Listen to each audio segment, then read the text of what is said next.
আসসালামু আলাইকুম। গ্রামের বাড়িতে আসলাম।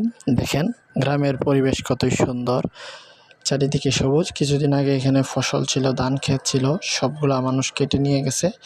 এখন বর্ষাকাল, পানি উঠতেছে, নতুন মাছ আসবে, সকলেই মাছ নিয়ে ব্যস্ত থাকবে।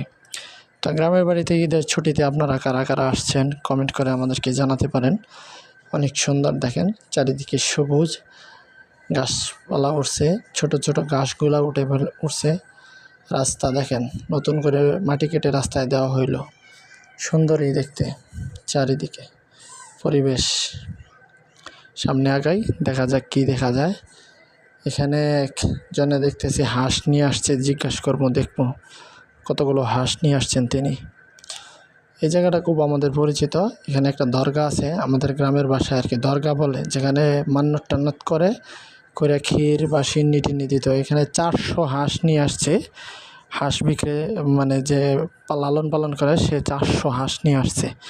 দেখতে পাইতেছি ওই যে দরগা, এটাকে আমরা বলতাম বুড়িমার দরগা।